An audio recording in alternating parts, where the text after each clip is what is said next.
इस वक्त रोहतक में है और हरियाणा भर के कर्मचारी हैं जिनको आप तस्वीरों में देख पा रहे हैं। और ये कर्मचारी जो हैं पुरानी पेंशन की मांग कर रहे हैं।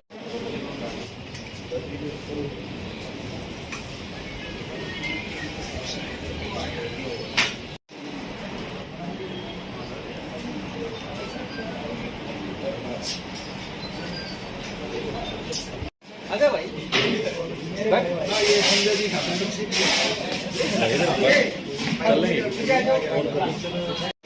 सब आ जाओ ना, आप आ जाओ सर प्लीज। जो साथी भाई एक्चुअल में चल रहे हैं ना वो आओ, आओ प्लीज प्लीज आप आ जाओ भाई, आ जाओ।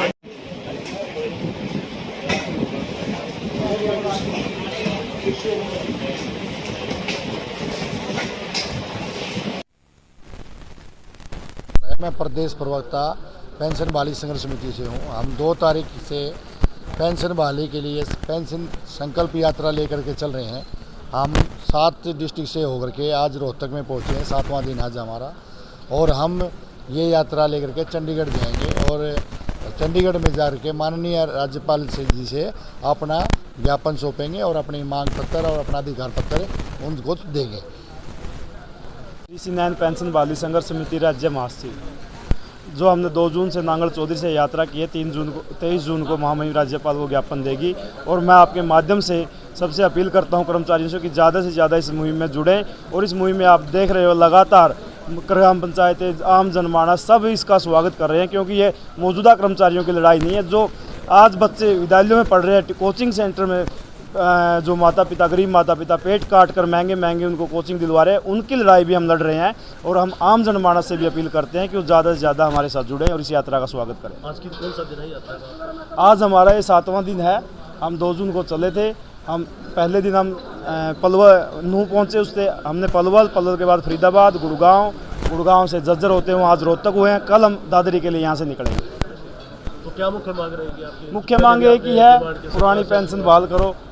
और एक ही नारा है, जो पेंशन की बात बहाल करेगा वही देश पे राज करेगा। क्योंकि सरकारें एक दूसरे पर डाल रही है, सरकार है वो दूसरे पक्ष पर डाल रही है कि उन्होंने किया, लगता है कि वो हाल निकल पाएगा? क्योंकि आपकी बातचीत हमने किसने बंद किया, किसने लागू किया, ये बात नहीं। हमारी लड़ाई ये है कि बहाल कौन करेगा, क्योंकि जब वो लागू की गई थी तब हम जो उसका परिणाम है वो आज आना शुरू हुआ है। हमारे कर्मचारी जो रिटायर्ड हो रहे हैं 500, 700, 1000, 2000 ये पेंशन बन रही है और बुढ़ापा पेंशन 2750 रुपये है और वो भी नहीं ले सकते वो।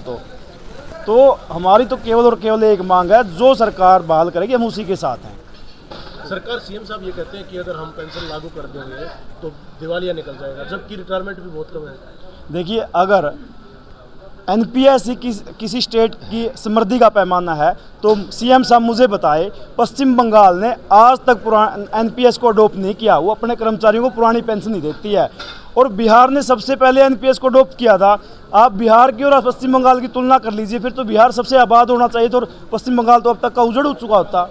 तो ये वो भ्रम फैला रहे हैं लोगों के अंदर। कई राज्य में जो है ओल्ड पेंशन स्कीम लागू हो चुकी है, लेकिन हरियाणा में लागू नहीं हो रही। जो बीजेपी सांसद है उनमें नहीं लागू हो रही। तो क्या मंशा नजर आती है बीजेपी की बात? देखिए, हम जब माननीय मुख्यमंत्री से मिले थे तो हमने सीधा एक ही सवाल पूछा था, येस और नो। इसके अलावा हमें कमेटियाँ गठन जो है वो समय काटने के लिए होता, हम उसमें नहीं जाना चाहते।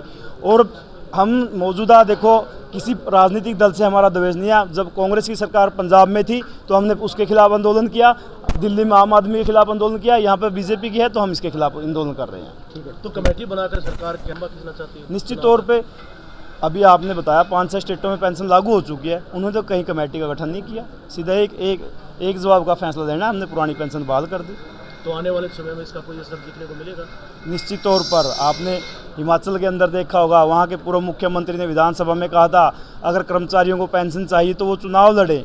इसका मतलब क्या था कि पेंशन सिर्फ नेता की बपौती है। और वहाँ के कर्मचारियों ने ऐसा चुनाव लड़ा कि माननीय मुख्यमंत्री की पेंशन कर ली और अपनी भी करवा ली। तो यही सारा आप 24 की तरफ आपका है? निश्चित तौर पर वोट फॉर ओपीएस ये मुहिम लेके चलेगी।